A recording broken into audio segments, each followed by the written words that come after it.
The 4th of September, 2025. 11:55 a.m. You and Duncan arrive in Istanbul, Turkey, for a day away that Duncan has planned. You and Duncan walk hand in hand down the busy Bayside area as you yap about life. Duncan listens attentively as he leads you to a Turkish ice cream stall. The air on the Beyoğlu coastline is so fresh and cool. Duncan looks cool with his denim and back-to-front peak cap. Duncan is so soft to the locals. He leads you to so many different parts you've never even imagined before. Duncan nearly gets bamboozled into buying overpriced lumber for you. Later, you and Duncan flirt in the antique store. He picks out a necklace with your initial on it. When he puts it on you, you ask how many others he had bought necklaces for. Duncan says he's never been a boyfriend before. He tells you he doesn't date much, and also never found anyone worth sacrificing for until meeting you. Your arms wrap around his shoulders as you listen to his gentle voice. Duncan says he last had a girlfriend in grade 6, but he obviously doesn't count that.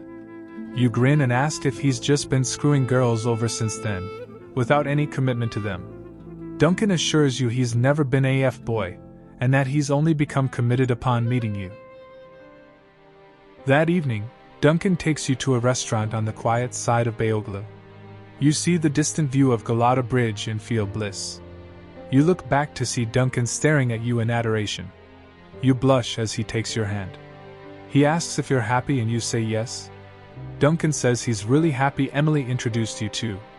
Duncan kisses your hand as the waiter brings your braised lamb with figs. Duncan gets a tasty kebab, which smells absolutely delicious. That's when the thoughts you've been trying to bury comes rushing in yet again. You have no idea how to tell Duncan about Chelsea's threat. You have no idea how he'd react or what he'd do.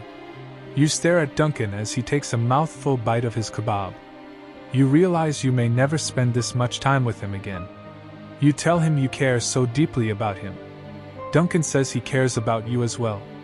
That's when you finally ask Duncan how he'd feel about moving away. To start over, a new life with just you and him. Duncan scratches his hair, as he says he's been loving being back in the city. He says you love the city back home too, and asks why you'd want to move. You shrug and say it'll be fun. Duncan thinks about the idea briefly as you anticipate his answer.